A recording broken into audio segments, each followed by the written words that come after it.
Hey guys, welcome back. In this video, we are going to see the performance evaluation for IoT architectures. Uh, Say you have an IoT project and you might be ending up with a data set such as this. So the data set over here is with DHT11, wherein you get temperature and humidity sensor values. Also, you will also get the sender timestamp as well as the receiver timestamp if time demands. So you can make a format such as this. So with this data, let's analyze what this data is all about. Let's perform performance evaluation for this. So for the basic performance evaluation, we will start with mean, median, mode. Then we'll also find out what is latency, what is jitter, and we'll also check out the packet delivery ratio, throughput, checksum for the following sales data. So if you could see this, the fields contain sequence number, temperature and degree C, humidity in percentage, the sender timestamp and the receiver timestamp. Both are in milliseconds. So if you could see closely, there are certain sequence numbers wherein there are few sequence numbers that are lost. So this indicates that there are certain packet loss as well. So this data is obtained from the receiver side. So when with this data, let's find out the performance metrics. So let's start with the first performance metrics. The first one is mean. So as the definition says, the average value of the data set. So the formula is, I should say, sigma x by n, that is a total sum of all the values divided by the total number of items. So here the temperature values we are taking it in, and if we could find it out, there are 1, 2, 3, 4, 5, 6, 7, 8, 9, 10. So 10 values. So we have taken the temperatures and performed some operations. We get 262, in which uh, we are going to divide it by 10, the total number of items. So this gives you the mean temperature. So we could see that the mean temperature out here is 26.2 degrees C. Where the same thing could be done for humidity as well.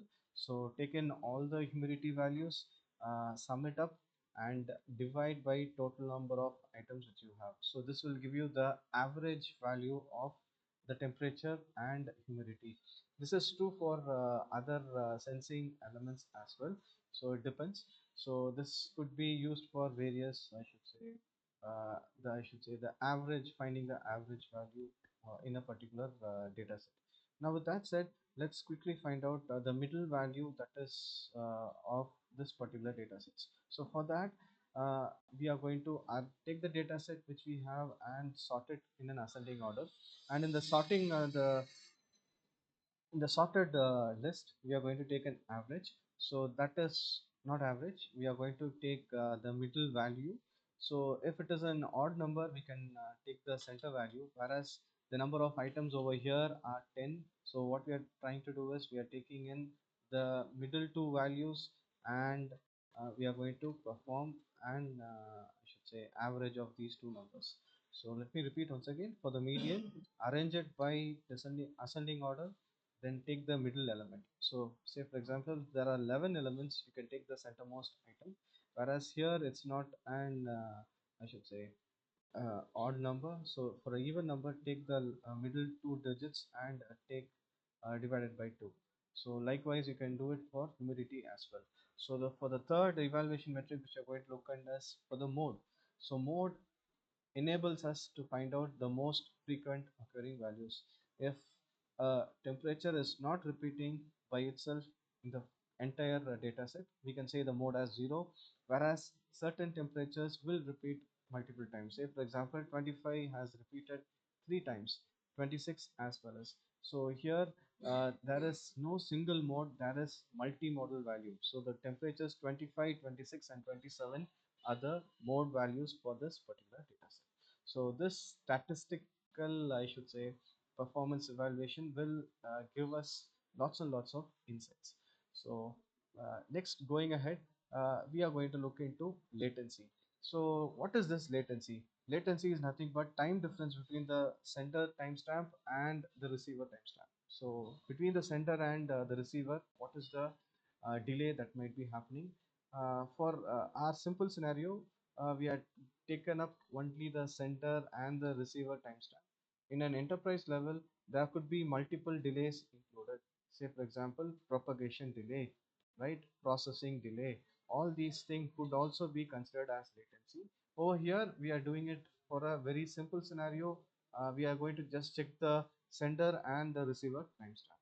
So here we are taken up all the uh, timestamps, and we are going to perform this particular latency operations. So let's check out.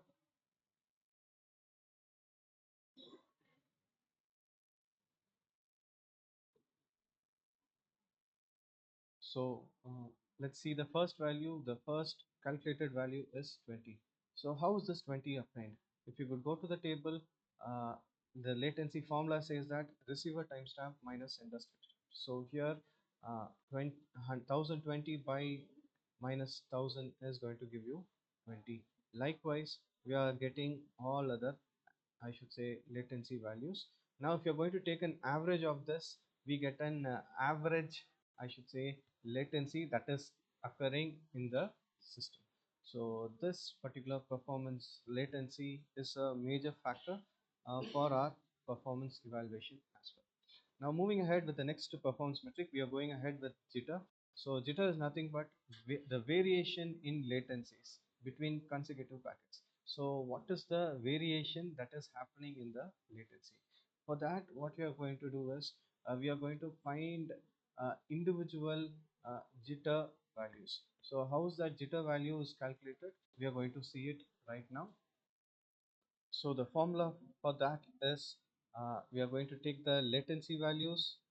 We are going to calculate for each and every, I should say, timestamps, and out of which we are going to, I should say, uh, take the corresponding higher values minus the lower values. So it's going to be like this. Say, for example, the first latency is going to be 20.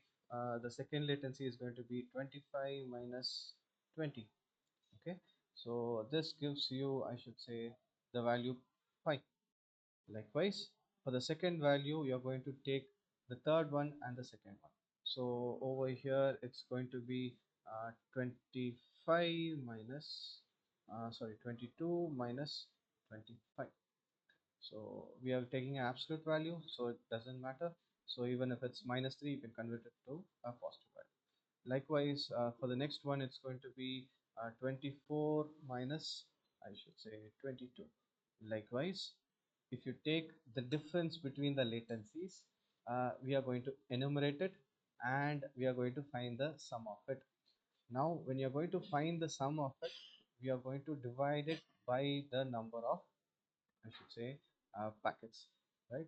So this will give you the jitter value. So this will tell me what is the latency variation between consecutive packets. So this will enable, I should say, developers to find out the inlying delays, what is the average value that is happening in this particular IoT. Next quite important thing is packet delivery ratio, the performance metric. So here, what is the formula is the packet received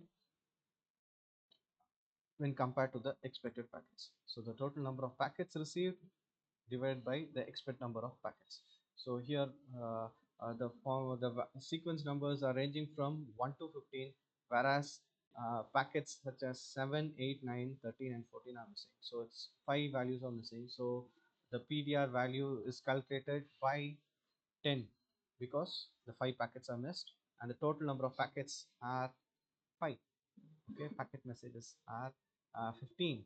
So when I'm going to take an I should say the division operation, we are getting 66.7 when we are going to multiply with 100. So this will give me the percentage of PDR, packet delivery ratio. Now moving ahead, the next important performance metric we are going to look up is throughput. So here, what does it mean by the throughput is the number of successfully received packets per time. So over here, The formula for that is packets received by the total time interval. So the total packets received is 10, and here what we are going to do is we are going to take the last received packet time, and we are going to minus it with the starting initial sender time. Okay, so the initial sender time minus the last received time, we are going to minus it. So when I'm going to do it, I'm going to have 9.05, I should say 9025 milliseconds converted to seconds. We have that. So the throughput over here is the number of packets received by the total time interval, that is what we have. So approximately we have 11.11, I should say, packets or messages per second.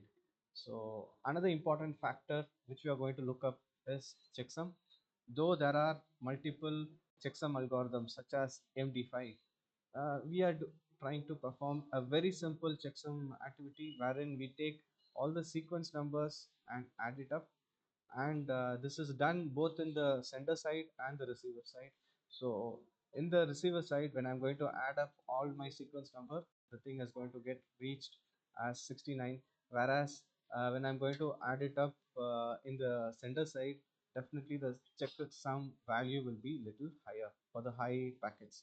So what is the purpose of checksum? The purpose of checksum is to ensure that both the receiver side and the sender side have the same number of checksum value. This will prove us that the packets sent is successfully reached or received in the receiver part.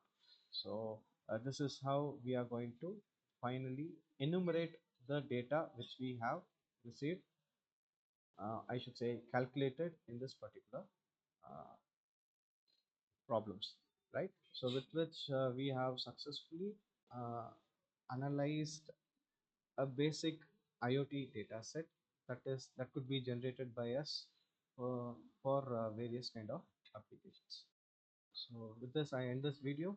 Until we see again, I will meet you in the next video. Thank you.